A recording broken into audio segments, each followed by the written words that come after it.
आज सगळी बच्चे मंडळी विशेष खुश असणार आहेत बरं का. कारण आज एक तर रविवार, शाळेला सुट्टी आणि आता रंगपंचमी जवळ येतेय. तर आज मी एक छान वेगळी सुंदर गोष्ट सांगणार आहे. गोष्टीचे नाव आहे हिमगौरी आणि 7 बुटके.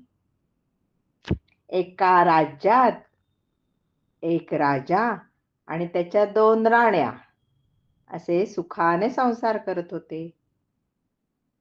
एका राणीला हिमगौरी नावाची अतिशय सुंदर राजकन्या होती. दुसरी राणी खूप सुंदर होती, पण ती दुष्ट होती. हळूहळू आपली हिमगौरी मोठी व्हायला लागली आणि ती खूप सुंदर दिसायला लागली. ती दुष्ट सुंदर राणी होती, तिच्याकडे एक जादूचा आरसा होता. ती रोज आरशाला विचारायची, आरशा आरशा सांग बरं, या राज्यातील सर्वात सुंदर स्त्री कोण आहे? आरसा सांगायचा, अगं राणी, तुझ्यापेक्षा सुंदर कोण असणार आहे? तूच या देशातली सगळ्यात सुंदर स्त्री आहेस. हे ऐकून ती दुष्ट राणी खूप खुश व्हायची. पण हिमगौरी जशी मोठी व्हायला लागली तशी ती खूप सुंदर दिसायला लागली. एकदा दुष्ट राणीने आरशाला विचारले, आरशा आरशा सांग, या देशातली सर्वात सुंदर स्त्री कोण आहे? आरशाने उत्तर दिले, सर्वात सुंदर या देशातली राजकन्या हिमगौरी आहे. झालं, दुष्ट राणी खूप रागावली, संतापली.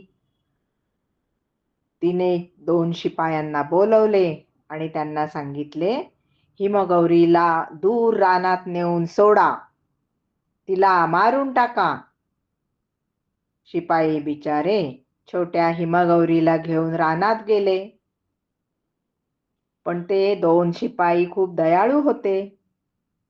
त्यांनी काही तिला मारले नाही. ते म्हणले, तू आता राज्यात पुन्हा येऊ नकोस, पण तू इथून निघून जा. आम्ही त्या दुष्ट राणीला तुला मारले असे खोटे सांगतो. हिमगौरी बिचारी रडत रडत रडत जंगलात फिरत असताना तिला एक छोटीशी बंगली दिसली. छोट्या बंगल्यात ती गेली तर तिथे तिला 7 छोटे छोटे बुटके एकत्र राहताना दिसले. ते 7 बुटके खूप छान होते. एकत्र राहायचे, आपले आपले जंगलात कामं करून आपला उदरनिर्वाह करत होते. त्यांनी प्रेमाने हिमगौरीला पण सांभाळले. पण एकदा त्या दुष्ट राणीला एकदा कळले. आरसा म्हणाला, तू तर सुंदर आहेसच, पण दूर रानात असलेली हिमगौरी तुझ्यापेक्षा जास्त सुंदर आहे. झाले, दुष्ट राणीला कळले हिमगौरी जिवंत आहे, कुठेतरी जंगलात राहते आहे. तिने एका म्हातारीचा वेश घेतला आणि फिरत फिरत शोधत शोधत जंगलात त्या बंगल्यापाशी आली.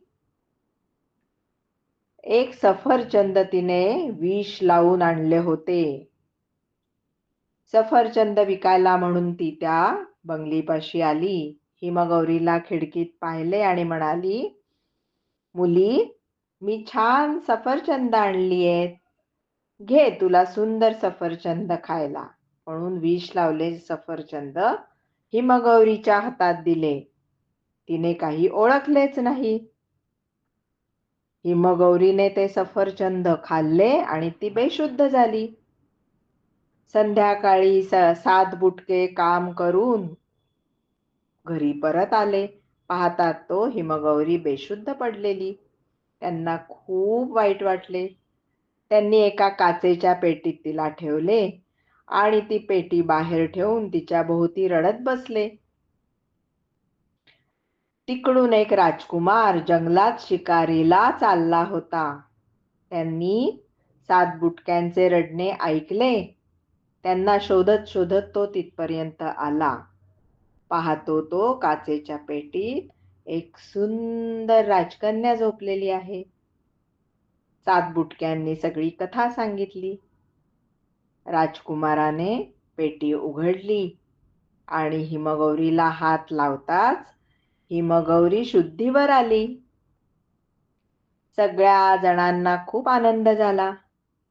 राजपुत्राने हिमगौरीला आपल्या घोड्यावर घेतले आणि तो आपल्या राजवाड्यात तिला घेऊन गेला. आणि नंतर राजपुत्र आणि हिमगौरीचे लग्न झाले आणि ते सुखाने संसार करायला लागले.